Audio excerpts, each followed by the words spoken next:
que o otimismo é exagerado? A gente vai discutir cenários com o economista Cláudio Porto, da consultoria Macroplan, e quem também participa desta edição para falar sobre a expectativa da indústria brasileira em relação à Conferência do Clima em Copenhague é Cláudio Cavalcante, diretor de energia da Fiesp. O Conta Corrente está começando agora.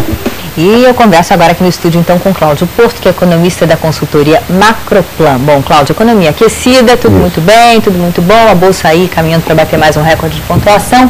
A questão é, já tem gente como o economista Paul Krugman alertando para o risco de bolhas, né, na economia brasileira, que esse excesso de euforia pode não ser muito bom.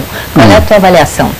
Boa tarde. Vindo do Krugman, é um alerta que nós devemos respeitar. Eu até lembro que ele chamou a atenção que no início da década, México e Argentina também eram os queridos, né? E depois enfrentaram... A primeira da turma, né? A Argentina, aquela coisa. Havia isso. Agora, no nosso caso, eu creio que é uma diferença muito grande, porque ao longo dos últimos 15 anos, nós construímos uma política econômica muito responsável e com melhorias contínuas, e a atuação do Banco Central nesse tempo todo, inclusive na crise desse ano, ela tem sido muito competente. Então, eu creio que do ponto de vista, pelo menos, dos mecanismos de regulação, os riscos são pequenos. Agora, se a gente olhar mais a médio e longo prazo, há alguns pontos de preocupação, principalmente a partir de 2011, com a questão de alguma possibilidade de desequilíbrio nas contas públicas. Mas eu acho que o risco de bolha no Brasil é bem menor do que em outros mercados. É interessante o que você falou do Banco Central, né? Porque o FMI, inclusive, andou elogiando aí a atuação do Banco Central, não só na política monetária, mas na questão aí de operações de mercado futuro, derivativos e tal, que o Brasil teria garantido liquidez em dólares, o que teria sido muito importante aí para o nosso sucesso frente à crise na comparação com outros países, né? Em relação especificamente à questão da inflação, né? Já que a economia está aquecida, uma medida evidente que pode se adotar nesse caso é o aumento de juros, né? E muita gente vem falando nisso, aumento de juros para o ano que vem. Você acredita que vai ser necessário aumentar juros? Vai ser necessário fazer isso quando? E será que vai se fazer isso no ano eleitoral? Creio que será necessário.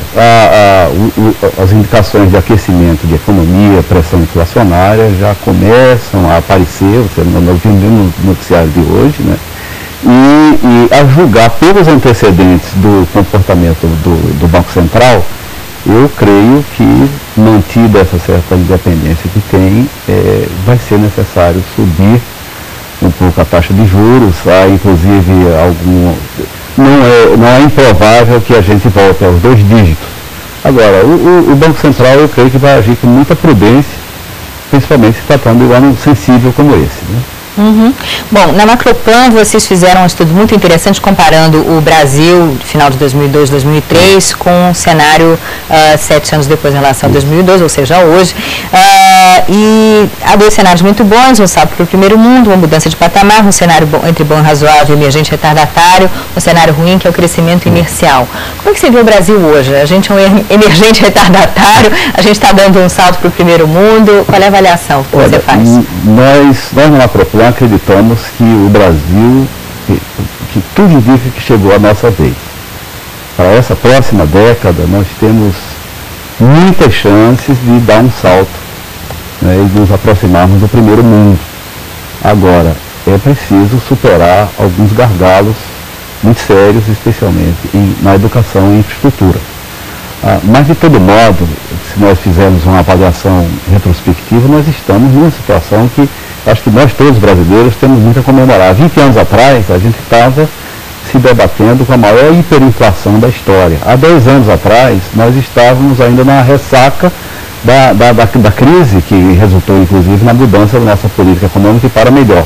Então, hoje, fruto dessa continuidade, né, nós estamos numa situação muito mais favorável do ponto de vista estratégico. Ok, Cláudio, a gente continua conversando já já. A gente volta então a conversar com Cláudio Porto. Bom, Cláudio, essa questão aí do Bank of America, o mercado gostou e tal, vai devolver o dinheiro que pegou, outros bancos também estão fazendo isso, mostra que as grandes instituições financeiras já estão recuperadas. A gente acompanhou também na reportagem do Jader de Oliveira de Londres a queda de braço que está havendo entre França e Inglaterra, também na Inglaterra, havendo uma resistência aí em relação ao maior controle dos mercados financeiros. Considerando que voltou-se a ganhar dinheiro em Wall Street, em Londres, vai ter muita pressão aí justamente contra uma verdadeira regulação dos mercados financeiros, na sua opinião?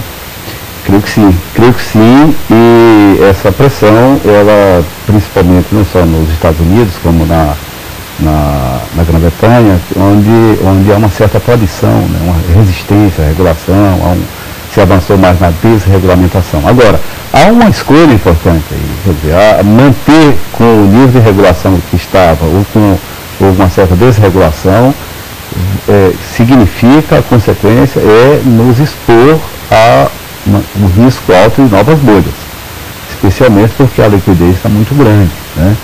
Se o povo vai bem agora no mundo das finanças, né, na economia real, eu acho que ainda a situação é outra. Pois é, falando exatamente disso, o porta-voz da Casa Branca, Robert Gibbs, disse hoje que pode ser que o índice de desemprego que sai amanhã venha apontando para cima.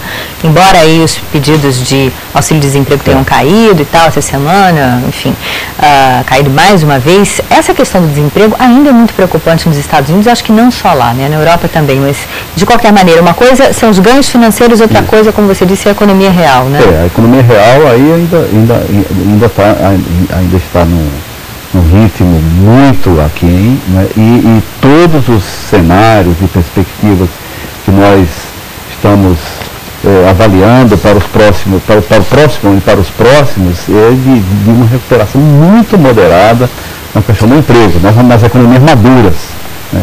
A sorte para a dinâmica da economia mundial é que agora os emergentes estão saindo dessa crise muito mais fortalecidos. Ok, Cláudio, obrigada.